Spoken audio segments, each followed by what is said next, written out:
पुराणों में 4 युगों का उल्लेख मिलता है। सतयुग, त्रेता युग, द्वापर और कलयुग।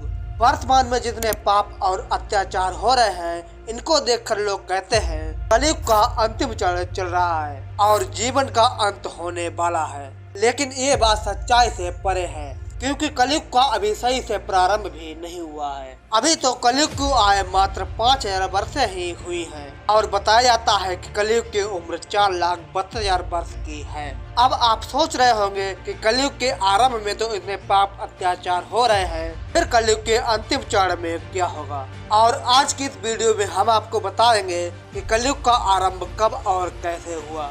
कलयुग के आरंभ होने से पहले ही 3 युग बीत चुके हैं। अगर हम पौराणिक मान्यताओं की माने तो सतयुग 17,28,000 वर्ष, त्रेता युग 12,96,000 वर्ष, द्वापर युग 8,64,000 वर्ष और कलयुग 4,32,000 वर्ष का बताया जाता है।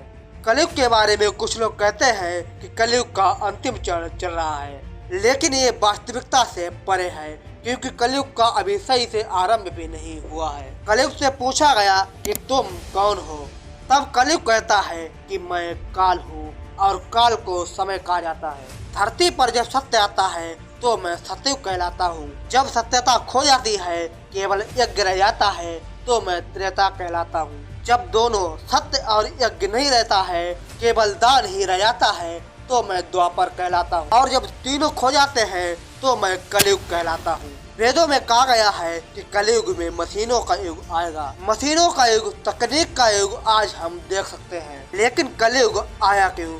कलयुग की आने की जरूरत क्या थी और ये कब आया? हिंदू काल गणना के अनुसार कलयुग 4 युगों की अवधारणा में चौथा और अंतिम युग है। पुराणों में कहा गया है कि कलयुग में भगवान विष्णु के अंतिम अवतार भगवान कल्कि का अवतार होगा और कलयुग की समाप्ति हो जाएगी। आइए अब हम बात करते हैं कि कलयुग का आरंभ कब और कैसे हुआ।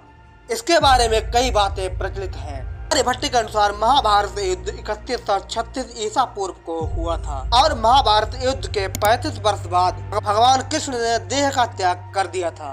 तभी से कलयुग का प्रारंभ माना जाता है। आर्यभट्ट ने कहा है कि जब वे 23 वर्ष के थे तब कलिकाल के 3600 वर्ष बीत चुके थे, अर्थात वे 476 ईस्वी में पैदा हुए थे।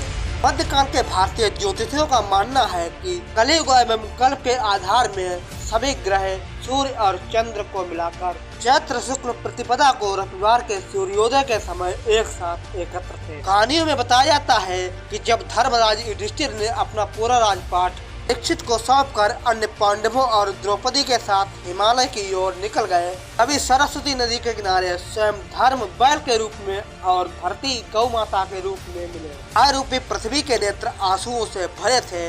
तभी दुखी धर्म ने उनकी परेशानी का कारण पूछा। तभी धरती माँ ने कहा कि मेरा केवल एक पैर ही बचा है और मेरे ऊपर बुरी ताकतों का शासन होगा। और आगे पृथ्वी ने कहा कि सत्य, पवित्रता, दया, संतोष, त्याग, शास्त्र में विचार, ज्ञान, वैराग्य, शौर्य, तेज, ऐश्वर्य, कांति, कौशल, कोमलता आदि के स्वामी भगवान कृष्ण के स्वधाम चले जाने के बाद कलयुग ने मेरे ऊपर कब्जा कर लिया है। श्रीमद् भागवत के अनुसार सुखदेव जी राजा परीक्षित से कहते हैं, जिस समय सप्तऋषि मघा नक्षत्र में विचरण कर रहे थे तब कलिकाल का प्रारंभ हुआ था। कलयुग की आयु देवताओं की वर्ष गणना से 1200 वर्ष अर्थात मनुष्यों की गणना के अनुसार 4,32,000 वर्ष की है। अनुसार के अनुसार महाभारत युद्ध 3136 ईसा पूर्व में हुआ था और कलयुग का आरंभ इस युद्ध के 35 वर्ष बाद अर्थात भगवान श्री कृष्ण के स्वधाम चले जाने के बाद हुआ। इसके अनुसार कलयुग अपने प्रथम चरण में चल रहा है और इसके लगभग 5100 वर्ष बीत चुके हैं। कहने का मतलब है कि कलयुग मात्र 5100 वर्ष का ही हुआ है और कलयुग के अंत में भगवान कल्कि का अवतार होगा और तभी कलयुग की समाप्ति होगी।